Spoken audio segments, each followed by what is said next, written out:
Good afternoon and good morning, good evening, wherever you are. Welcome to the Green Road webinar series, Pursuing Green Road Opportunity in Tajikistan. I'm Rika Idei, the Senior Transport Specialist at Asian Development Bank. I'm very honored to moderate this session. Today's session is to learn how we could provide the ADB Green Road Toolkit to the road sector operation from the case in the Tajikistan. We invited the two distinguished speakers, Dr. Frank Bernstein-Wagen and Mr. David Fay, who are successfully integrated the Green Road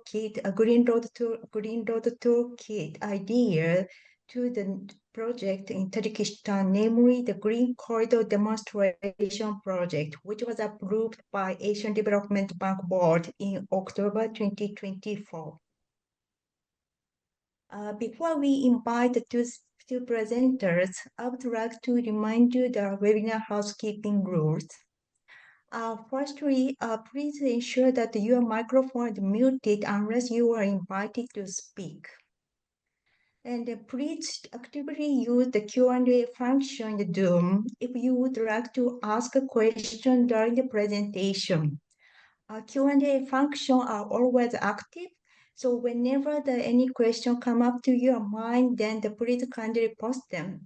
And we will have a Q&A session after the two presenters' presentation. So we will try to respond as much as possible. So your active posting is quite important for us. And after this session, after the presentation, we will also share with you the links for some questionnaire, for the post-webinar questionnaire. And the link will be posted after the presentation. So we would appreciate your active participation for the post-webinar questionnaires. So I would like to introduce the two presenters. The first three that we would like to invite Dr. Frank Bernstein. He's the technical director of the Meta, the Netherlands-based award-winning group. The company specialized in the scalable global solution in the climate resilience. He had worked at the he has worked on the Green Road for the last 10 years and a great contributor to ADB Green Road Toolkit development. And the second speaker is Mr. David Fay, Senior Transport Specialist, Asian Development Bank. He's the well-experienced engineer, the road designer, and the resident engineer administering the FIDIC contract. Since he joined the Asian Development ADB in 2012, he worked extensively throughout the East Asia and the Pacific country.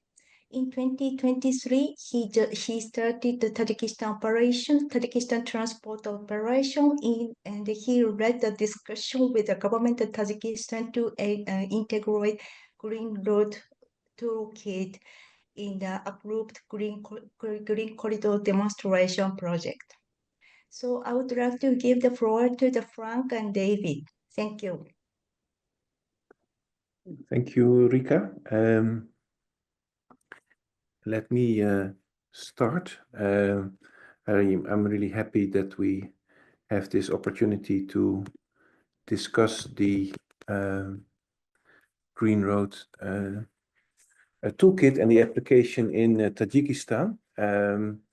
And would like to introduce a little bit the Green Road Toolkit, and then also and then give the floor to David. And then we will sort of have a joint, reflection on how it was all introduced. Now let me get my presentation quickly.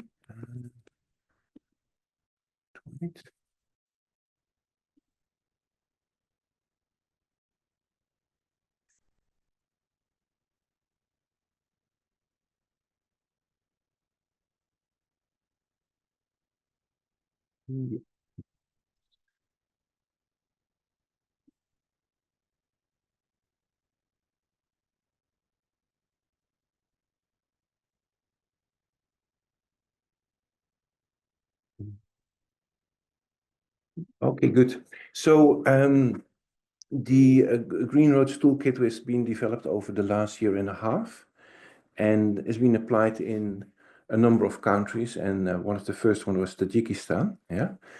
A little bit on the Green Roads Toolkit and why we need to move to green roads. I think I'm probably also preaching a little bit to the confessed because you're attending this webinar out of interest, but it's always good to sort of go back to our bearings.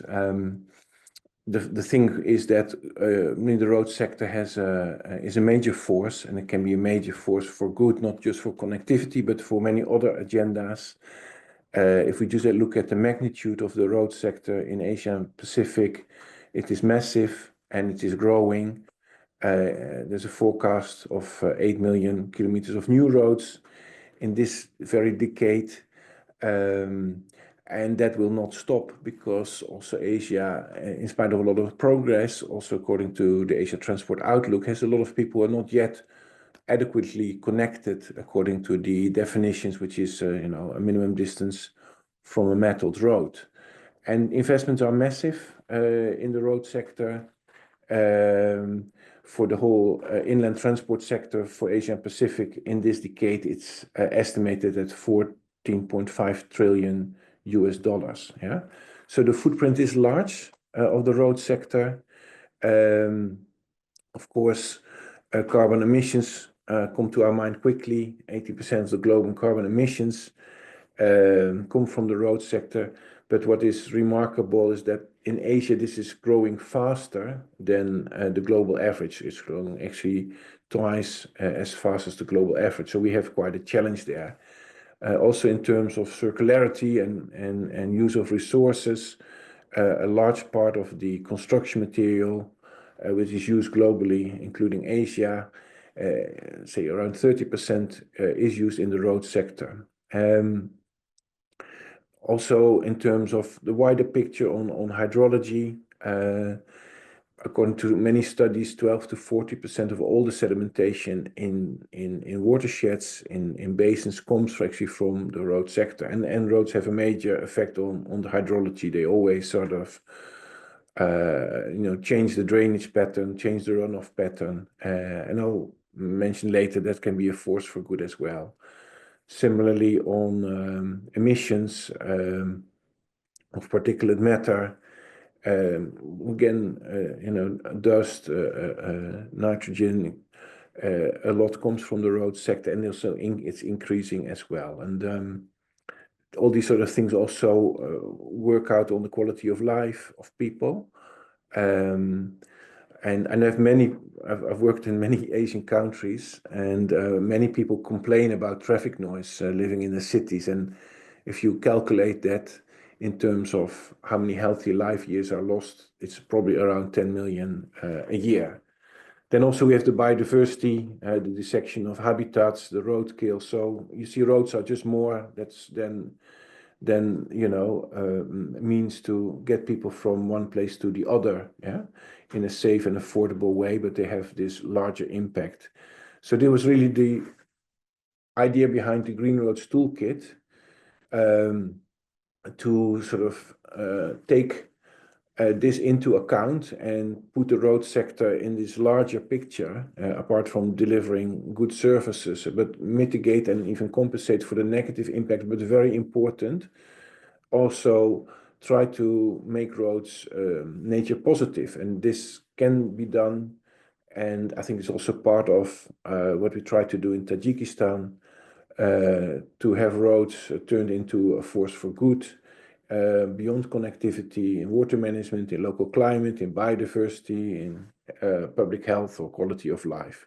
So we need green road practices in many fields, and this is part of the Green Roads Toolkit, where 9 major elements of green road practices were identified: decarbonization, climate resilience adaptation, water and land management, reducing pollution, improving quality of life, preserving biodiversity, disaster preparedness, circularity and sustainable resourcing of materials, and fostering inclusive growth. And I think the webinars over the last months have always zoomed in into different elements of this, different good practices, different themes.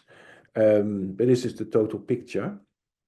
So the toolkit is really a tool for maximizing the benefits and reducing the disadvantages. It's used by the ADB in the preparation and implementation of the transport programs. What it is really a large and a growing collection of best practices, and best practices in different stages of road development, planning, design, construction, asset management.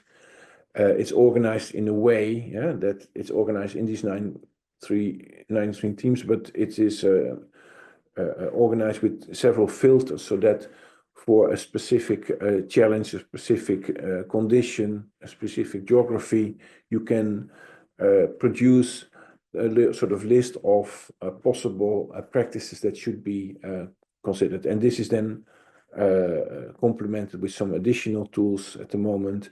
We're working also, and very importantly, on a sort of complementary tool to assess what are the enabling factors that need to be in place for green roads to mature.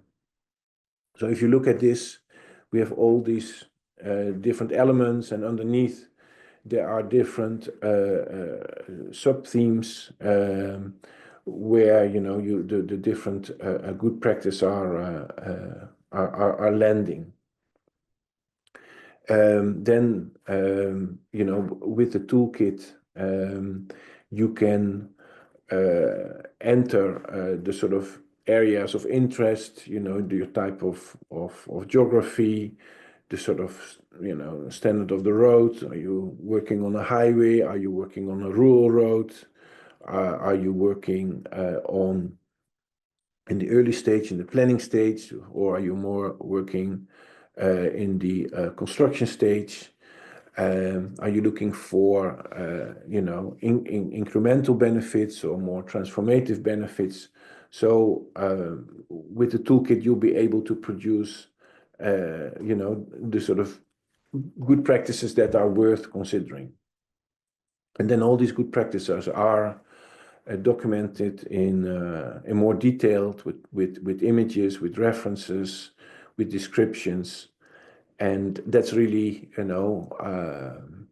what we try to do to sort of, make everybody party to what is possible and what is within our reach. So I would like to hand over to David. It was very exciting, I have to say, to work in Tajikistan. Myself, I was involved in doing assessment, using the toolkit, making field visits, having discussions. But I hand over to David, who did all the follow-up and the preparations of this process. Thank you, Dr. Frank, for the that sort of macro level view that covers nicely the target benefits and the environmental and social harm discussion often associated with our road project implementation. So good afternoon, ladies and gentlemen. Thanks for your time today. As touched on by Frank, it's worth repeating. The purpose of the toolkit is to promote a discussion, and that's its true power. It convenes project partners so that they come together to discuss opportunities to minimise environmental and social damage, or with a more positive spin perhaps, to promote green road measures to extract the positive environmental and social externalities available when we spend so much money on building roads. Intuitively, when we discuss projects with our clients, each of the ADB project officers are very conscious that our ability to exploit the opportunities is reliant on the geography and the climate around our project roads. And secondly, and perhaps more importantly, is our own personal ability to encourage our client to exploit those opportunities, because these opportunities often come with costs. As I will show you, I feel that these costs are marginal and the benefits certainly outweigh any cost consideration discussions. So let me please share my screen.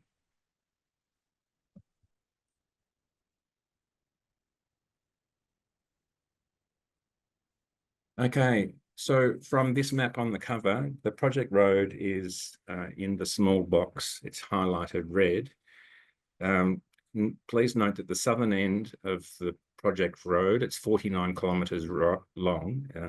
The cost estimate was $120 million. And it's about 20 kilometres north of the Afghan border, as represented by the Panj River at that stage. While Tajikistan itself is very mountainous, it's 90% mountainous, has 6% glacier cover, absolutely gorgeous country. This project road is in a very flat, dry and barren terrain. It's characterised by fine-grained, silty clay loam soils, and the area, because it's so barren, because it's so dry, is largely free from tree cover. Oh, please excuse me, I can't control my move to the next page.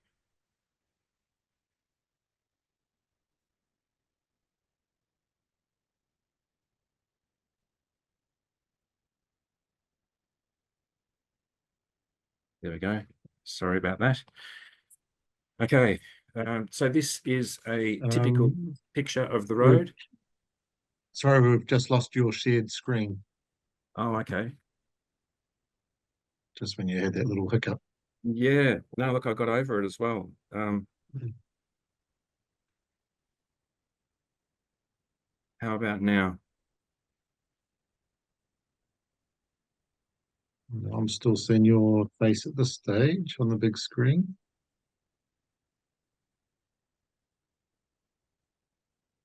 Bear with me. Yeah, I'm seeing your launch meeting screen. So, Yeah. Now? Back. Yep. Okay. Back on. Yep. Go for it, Okay. So this is a picture of the road. You will notice on the right-hand side, the road alignment abuts a ridge about 1 kilometre to the east of the road alignment. The temperature range in this part of Tajikistan ranges from -5 to +37 degrees Celsius. Average rainfall is thereabouts 450 millimetres per year.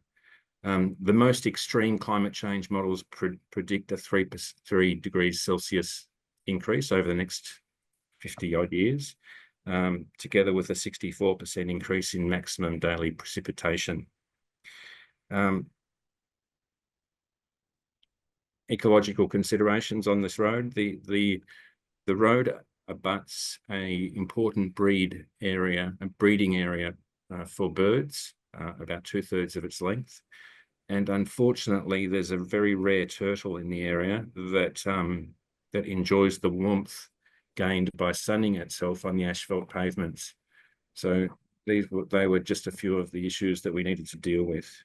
The road involves a single water crossing with very modest water flows, about 3 cubic metres per day is the average. It's not connected to a significant catchment. Certainly this area will not benefit from glacial melt. This area is very stressed on the waterfront. Note please that the existing soils in their natural state can stand near vertically, but obviously it gets very sensitive and gets undermined when water flow starts coming through. So the people in this area are tough. Many of them are displaced Afghans.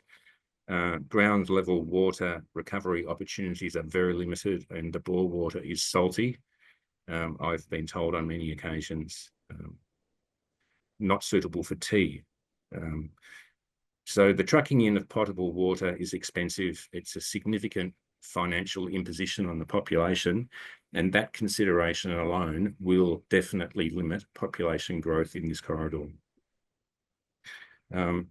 So with a GDP per capita of $1,100 annually, the population survives mostly on remittances from their sons and husbands that they send off to Russian farms to pursue seasonal labour income earning opportunities. In their absence, the viability of small landowner cropping is reliant on women's availability to tend to those seasonal crop opportunities when they arise. So animal husbandry is actually becoming quite significant in the area. It's becoming more organised. And with the road not having any fencing, of course, increasingly we're seeing goats, horses, and the like wandering freely with consequent road safety problems. So in your mind, with these slides, I'm hoping to leave you with a vision of a dry, sparse terrain with very highly absorptive soils and severe winters. So these conditions effectively set aside a very significant focus of the Green Roads Toolkit, which is the use of groundwater flows for alternative uses. Clearly, that is Dr. Frank's passion, and I was very disappointed not to serve that passion in the development of this project. So moving on, you've seen this slide. This is the Toolkit's interface to generate options. For me, in country, it wasn't that helpful because we already knew, well, I already knew with a little bit of due diligence, all the answers to these questions. So obviously we knew geography, climate, we knew the standard of the road. To note, please, the Tajik authorities gave us a fully developed detailed design that was approved by their national design authorities. Now, once we become involved in a discussion where the design is so mature, there's very limited opportunity to change that design, modify the alignment to exploit opportunities.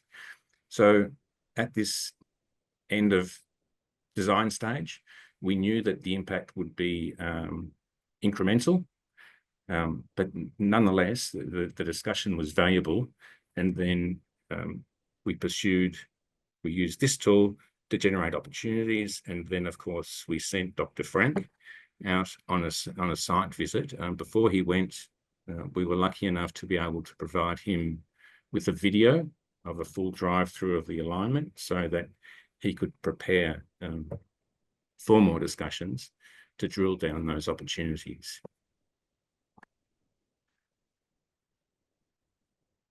So whilst he was there for this design exercise, we also took the opportunity to have, because of the very raw definition of opportunities that comes out of this spreadsheet, we also developed a question checklist that would focus on each of the 9 themes and ask questions that would allow us to drill down better into opportunities. There was about 50 questions, if I recall, but I'll just share with you a few so that you understand the focus and understand the context and understand how we drilled down and identified opportunities in the process. So one of the questions was, are there existing measures in the design to compensate for the carbon footprint of road traffic, such as roadside tree planting, inclusion of traffic management measures, or the facilitation of low carbon transport modes? So this prompted a long and fruitful discussion on tree planting. Both Frank and I independently and separately pursued various opportunities. It allowed a discussion on the 42 new bus stops that will be provided on the road. It afforded me the chance to ask about disability access provisions for those bus stops. It gave me the chance to suggest prioritise seating for the disabled and also the introduction of solar lighting to increase the safety of women at night. So you'll appreciate that these questions lead to further discussions and it drills down on more minute focuses on design detail that can actually add significant detail, a significant improvement, and it influences our countries in their next road design efforts. So other questions, are opportunities identified to use the runoff affected by roads? Is the effect on ecology assessed and addressed? Are sensitive areas such as biodiversity hotspots, habitats, corridors, and crossings known and mapped? Another one, are there opportunities to improve biodiversity corridors or improve roadside vegetation? As you can imagine, the answers to those allow other questions and it allows us to drill down further.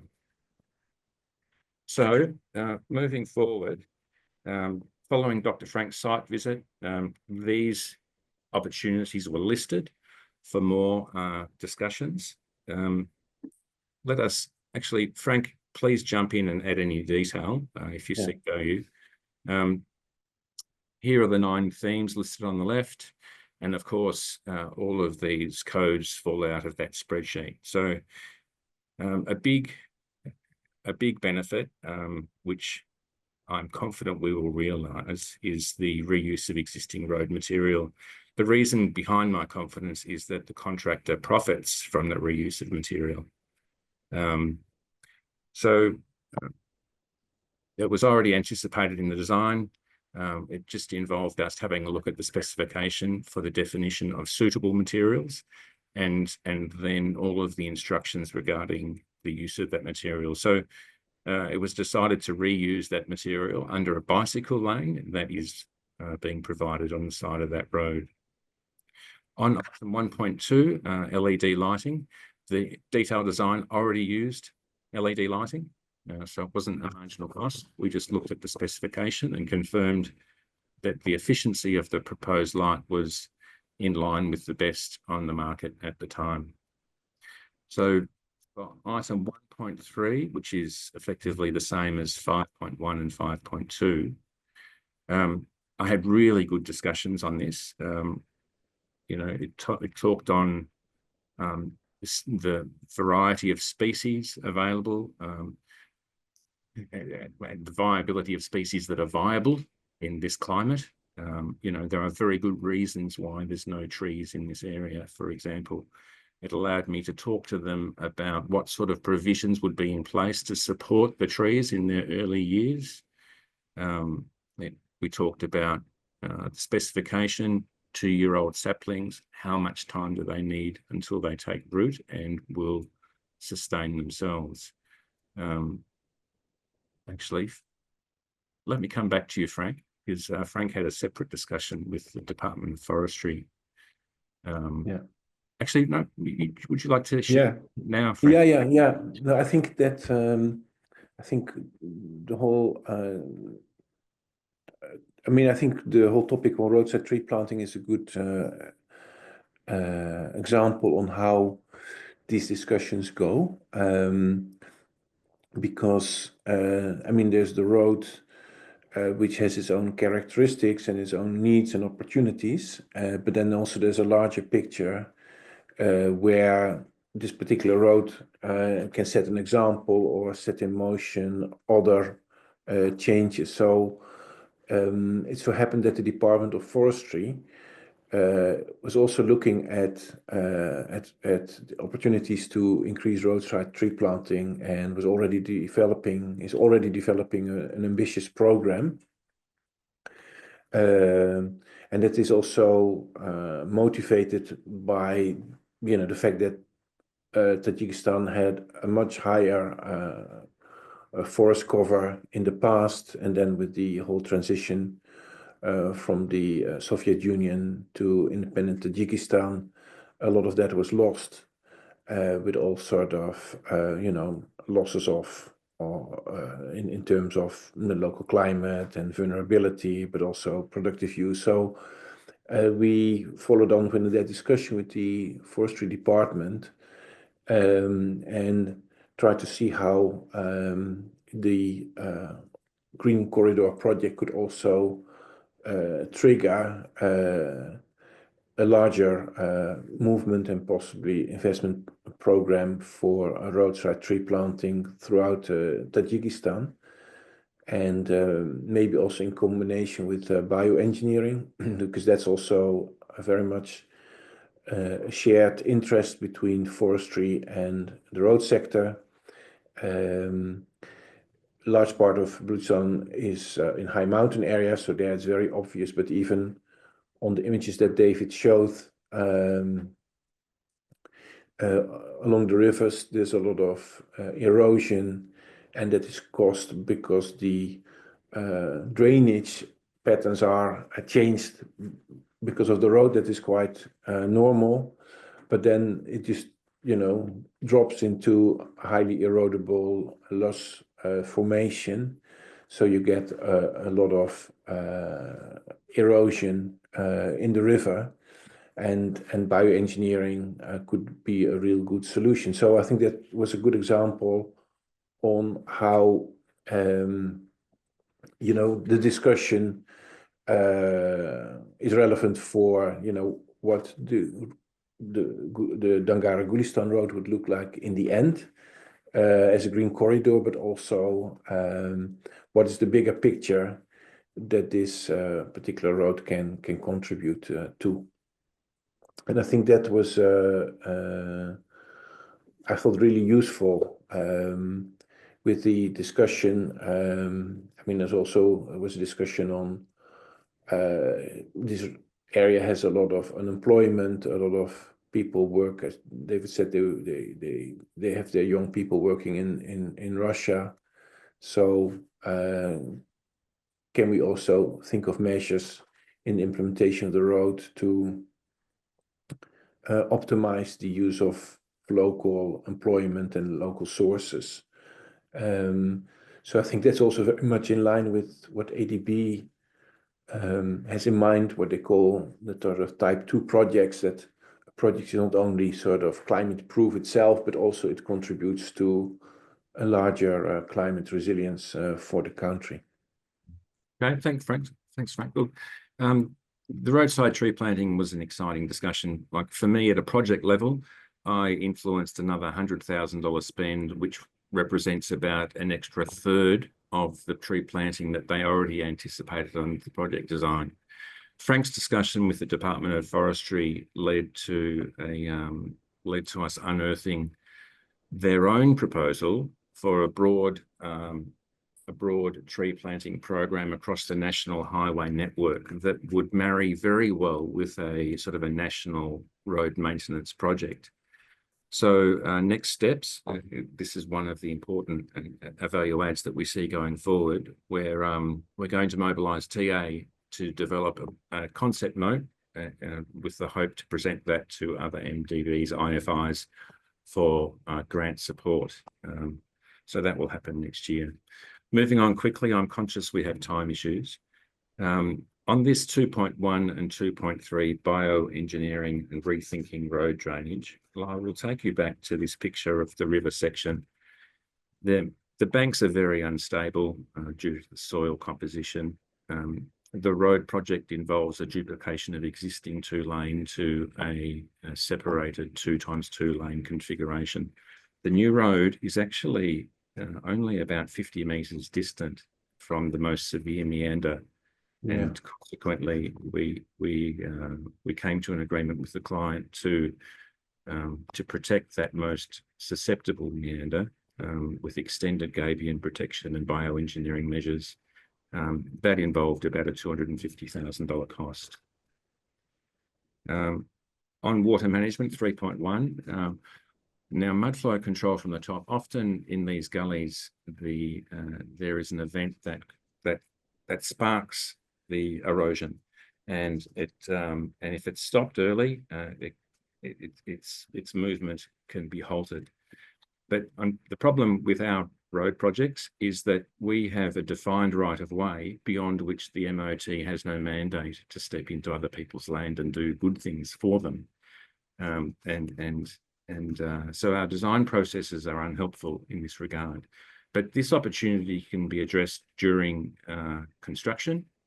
The supervision engineer can engage with communities along the road at the certain locations.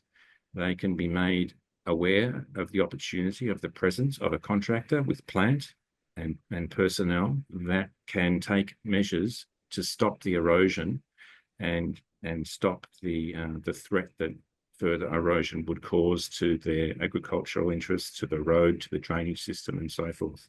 So this is definitely a live opportunity that we're taking forward into implementation. 3.2, unfortunately, there's no water effectively at ground level, so there was no ability to reuse that, which is a big focus usually on our projects. On item 4.1, these petrol stations are privately owned, so ADB can't be seen to be promoting the use of public money to reinstate or private assets. But clearly, something needs to be done with these petrol stations. But this is beyond the mandate that we have. On 4.2, next year, as a consequence of this discussion, ADB have committed TA to develop national green road design guidelines in Tajikistan, which is targeted to the special conditions in country. We will look at de-icing strategies in that publication. Item 4.3, that's an opportunity that we will look to in implementation as well. Of course, it's tough to find species that can survive that winter, but the discussion continues. Going down to 6.1, during the design process pre-ADB involvement, we learnt that there was very detailed discussions with herders and the local communities on the passage needs or the transport needs of animals across the road alignment. That, it was 49 kilometres, the road. It only resulted in 2 underpasses. And I thought, my initial guess was that perhaps wasn't sufficient. But those 2 underpasses were based upon quite well established movement routes, and it took them no time really to encourage me that they were sufficient. In addition to those existing routes, there's an additional 7 culverts that resulted from slight changes to the vertical alignment, and those 7 culverts are high enough to allow horses to pass underneath. So they will also be used for underpasses. Again, this was no additional or marginal cost. On theme 9, inclusive growth, what I found was that ADB's existing safeguard systems involving land acquisition and the development of livelihood restoration plans, and our determined focus on the development of gender action plans, both of these existing ADB systems cover very well considerations of inclusive growth. So in that context, my focus and discussion was really the employment opportunities that fell out of the civil works contract. So they had proposed, before we got involved again, that 80% of unskilled labour would be national Tajik, and that 10% of the skilled labour force, the machine operators and the like, would also be skilled Tajik. The thinking being that post the project, this would leave a legacy skill base that could tend to road maintenance and other construction tasks. So we didn't really pursue this much further because I was confident that we had this covered through our own safeguard systems and their very considered entries that were in the tender document.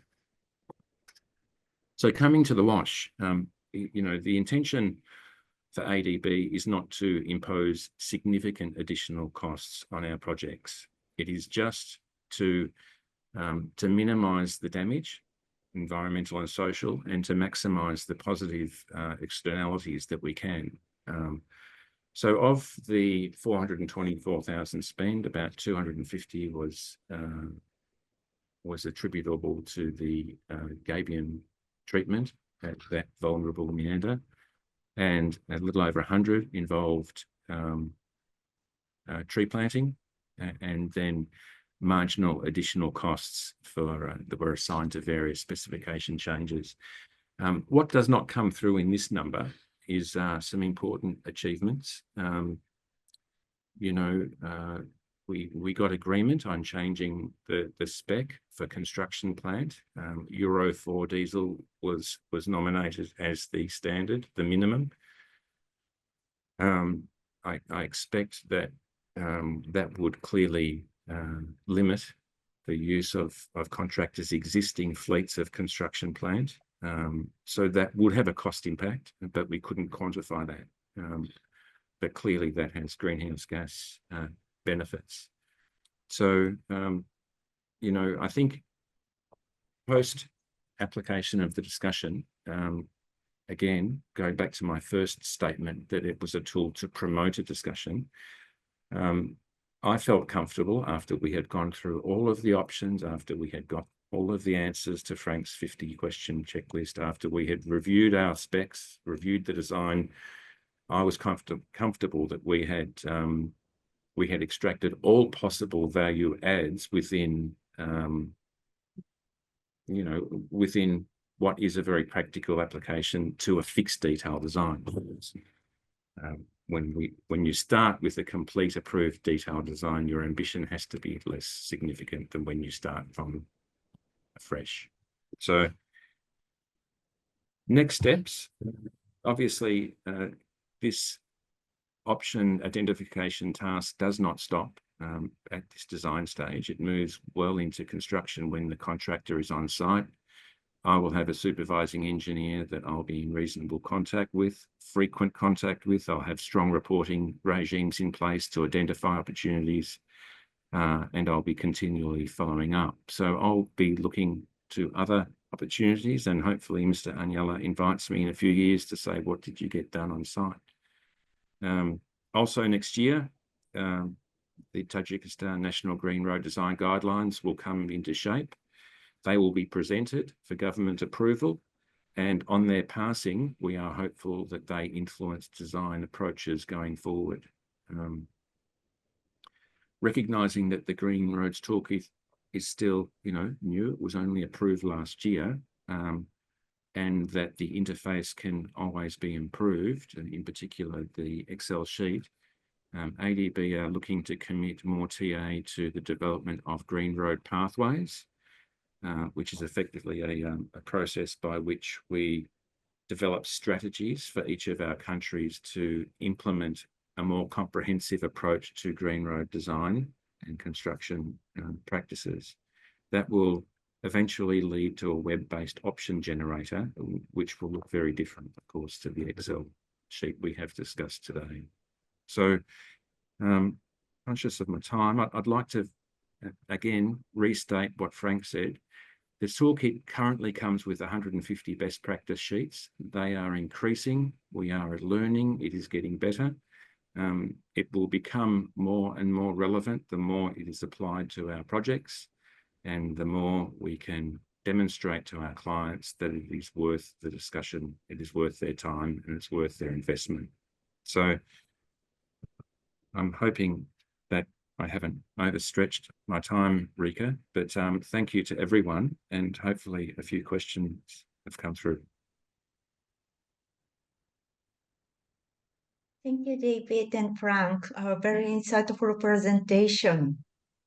We already received the 20 questions, so let us try to respond as much as possible. You attracted more than the 80 attendance, so we see a lot of interest to the Green Road Toolkits.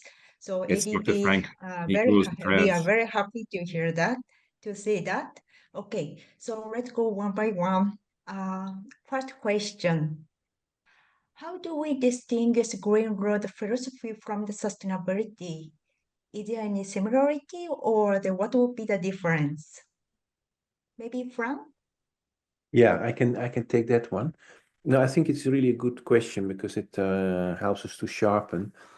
I think with sustainability, we are a bit protective. We try to do no harm.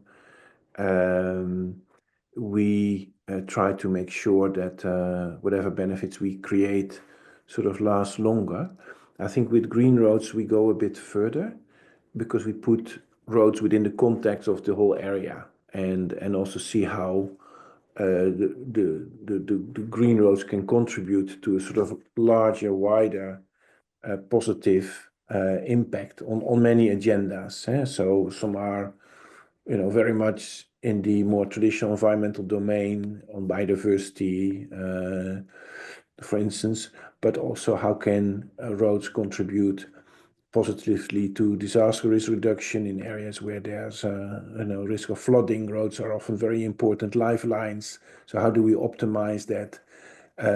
Same with water management. Roads, we already mentioned it. It was not so much for the Gulistan-Dangara road. I think David and I, we both had hoped for more, but that's of course the nature of everything, that there's opportunities related to a certain context, but also often roads can really, be a good instrument for water harvesting. So with green roads, you go a bit further than just, the more limited sustainability agenda, because you try to basically, optimize all the benefits and also make sure there's no major negative effects. Thank you very much. So the next question should go to the David. Okay. Central Asia, particularly Tajikistan, is landlocked and then quite mountainous, but some areas are less populated. Is there any tips to integrate the green road initiative in the successful in the road sector operation in such a Central Asian countries? Okay, all right. So I did touch on in my closing statement our attempts to develop national green road design guidelines, and the promotion of those on all of our ADB projects, at least going forward in the design task. We would promote those more broadly amongst other development partners. We will. Being a bank and development partner, we cannot set instructions. We can only use soft diplomacy and our influence. We don't lend money, to Tajikistan. We give grant. So consequently, we expect to have more of a say in how our projects are designed and implemented.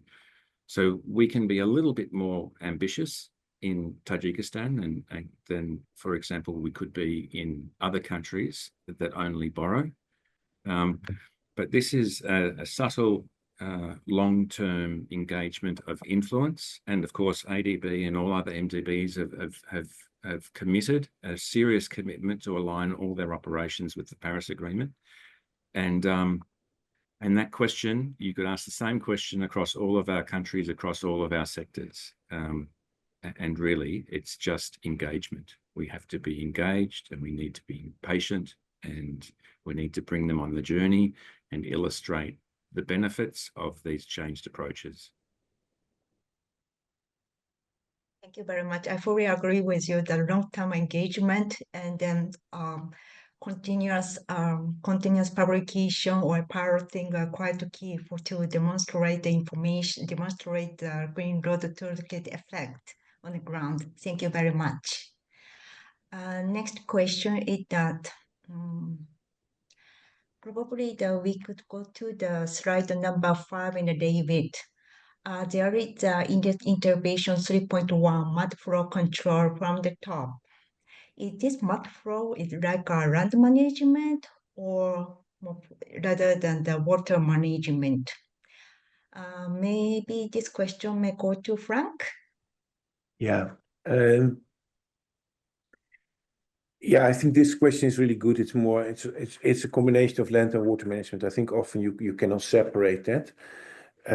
What is happening in that area? There's one section where the road is sometimes inundated and hence traffic has to be stopped for some days.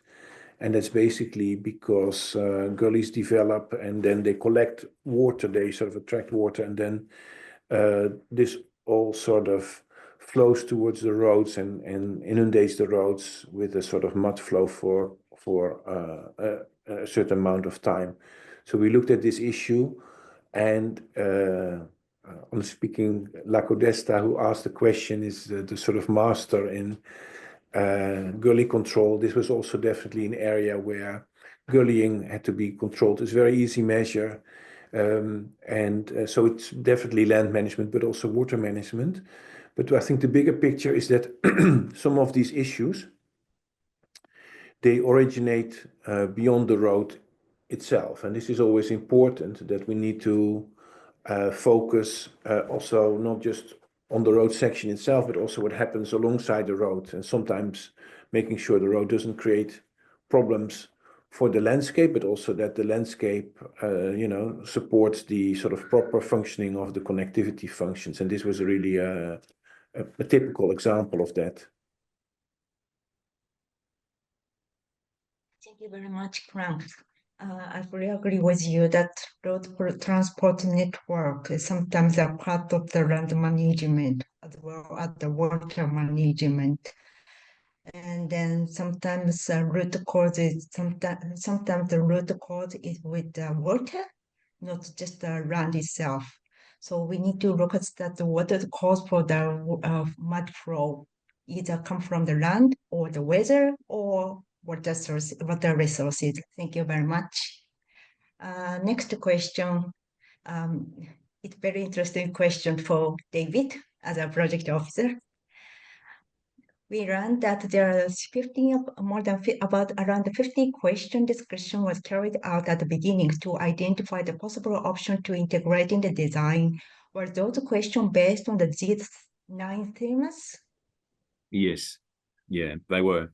So, there was a very good slide that Frank put together. It had 9 themes, and there was sub themes, of course, and each of those sub themes were generally assigned a question, and the discussion was intended to flush out some information on whether those sub themes would be viable. Again, the toolkit is about promoting the discussion, and of course that checklist of questions, they were the most valuable resource for me. I talked to them a lot. And very quickly, we sort of honed in on opportunities that thankfully the Tajik authorities picked up on and ran with.